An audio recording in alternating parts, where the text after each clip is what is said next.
бо тариқи қарзидор будан аз Федератсияи Русия мехоҳанд ба Ҷумҳурии Тоҷикистон биёянд. Агар аз 80 000 рубл камтар боша, ман комментарияҳои шуморо мехонам просто. Ассалому алайкум ба ҳама тамошобинони барномаҳои Сорбон Сафаров.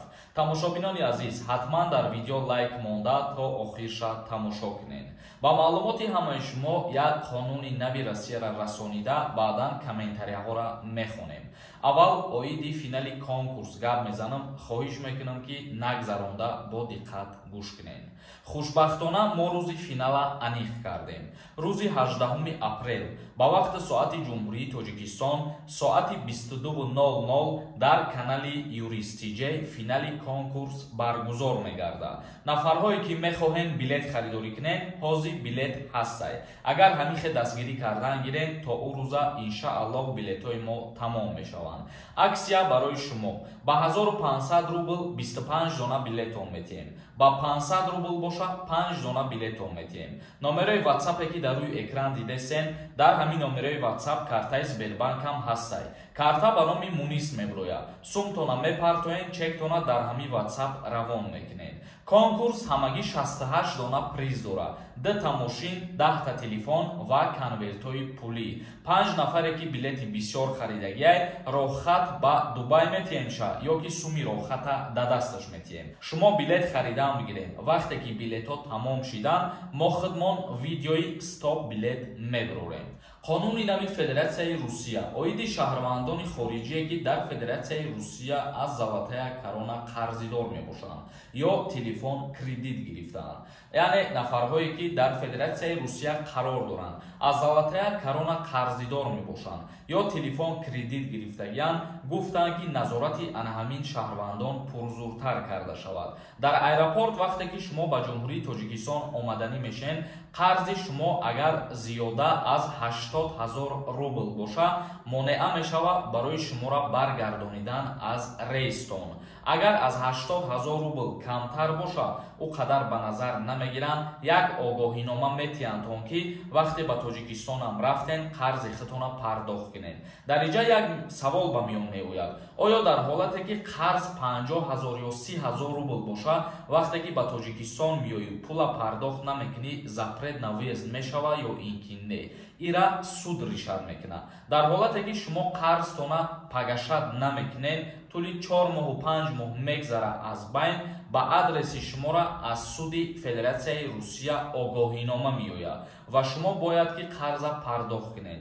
Баъдан дар ҳолати пардохт накардан, қарз доштани шумо сабаби запрет на въезд шидантон мешавад. Як чизи дигарро ногуфта намонем ки баъзе ҳолатҳое ҳастанд ки 80 000 ё 100 000 рубл шаҳрванди хориҷӣ қарзидор мебошад, дар аэропорт пурсон мешаванд барои қарз ва бисёри нафарҳо мегӯянд ки мо ба Тоҷикистонам ки сафар кардем, қарза пагашад мекунем.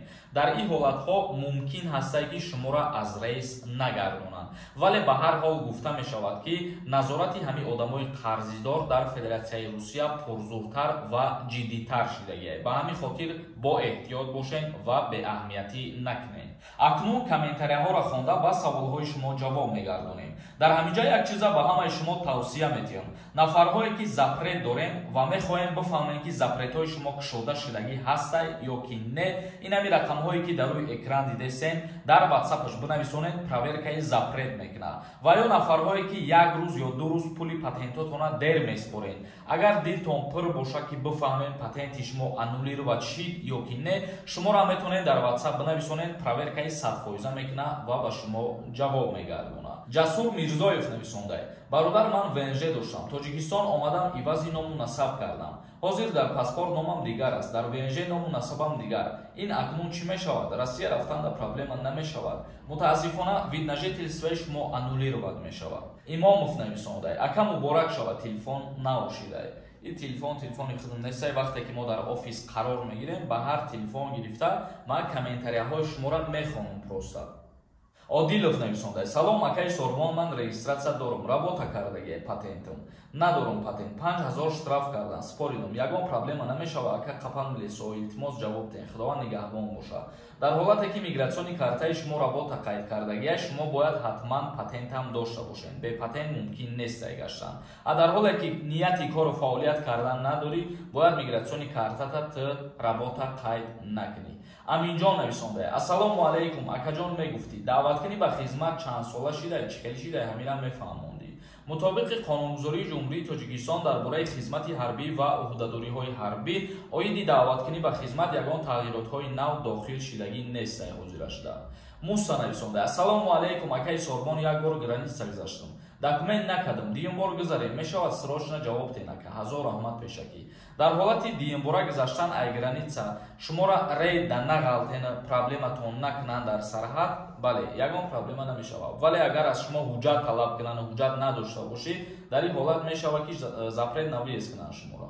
Раҳимов Икром нависонда. Ассалому алайкум. Акаҷон, ҳамин саволи мада ҷавоб де. Вақте ки сари суд мебироянд, штраф мекунанд, баъд выездат маҳкама мешавад ё ки не. Танҳо штраф кунанд, агар ҳамун постановлениеро бихон, видварения нависондагӣ набоша, штрафа меспорӣ, бо дальши қарор мегирӣ. Вале агар дар шумо дар ҳамун постановлениятон 15 рӯз вақтон додагӣ бошанд, ин аллакай видварения ҳисоб мешавад, шумо аз Россия бояд ки бибироед. Беҳрӯз нависонда. Ассалому алайкум. Акаи Сорбон, зинда бошӣ. Агар ба 4 ниход роҳи Москва баъд ай ис рафтан ҳичи намеган, ака илтимос ҷавоб де ака. 4 ниход яъне ки ғайриқонунӣ убур кардани марзи Россия ба ҳисоб меравад ва дар қонунгузории Русия дар кодекси ҷиноиш оиди ҳамин масъала қайд карда гуфтагӣ ҳастанд ки ба ҷавобгарӣ мекашанд. Мақсади гап ки паспорти шумо печат надошта боша, проблема мешавад. Эмомов нависонда. Номерое ки дар YouTube монда будӣ, чӣ мешавад, чӣ бихарам? Номерое ки ма дар YouTube мемонам, доир ба ҳамун номеро ма информатсия метиҳам ки мисол ягон рекламаҳа ё ки ягон проверка ё ки ай конкурса информатсияош ҳастай дар онҷо. Холиқов нависонда. Ассалому алайкум. Акаҷон мегуфтӣ моддаи 237 хулиганира қисми 3 озод мекунанд ё ин ки не. Моддаи 237 кодекси ҷиноии ҷумҳурии Тоҷикистон дар бораи авбошӣ мебошад. қисми якумаш ҷарима дора ва аз озодӣ маҳрум кардан надора. Вале қисми дуюм, қисми сеюмаш аз озодӣ маҳрум кардан дора. Сороҷон нависонда. Ассалому алайкум. Акаҷон мегуфтӣ ман аз шавҳарам ҷудо шудаам. Агар ки ман нахоҳам фарзандам нишон додан, қонун ягон чӣ намегӯяд. Дар ҳолате ки зану мард аз якдигариш ҷудо мешаванд ва фарзанд доранд, вақте ки дар суд метиҳед шумо барои алимент гирифтан, мутобиқи ҳалномаи суд омадагӣ ҳаст дар як пункташ ки дидорбинии падар бо фарзанд, яъне ки шумо ҳақ надоред ки саркашӣ кунед аз фарзанди худтона ба падараш нишон додан. Дар ин ҳолат падарам ҳақ дорад ки аз болои шумо даъво кунад, ариза бинависонад. Тамошобинони азиз, ба ҳамин видеои имрӯзаро ҷамъбаст мекунем то наворҳои оянда. Худованд ҳамаи мо шуморо нигаҳбон бошад.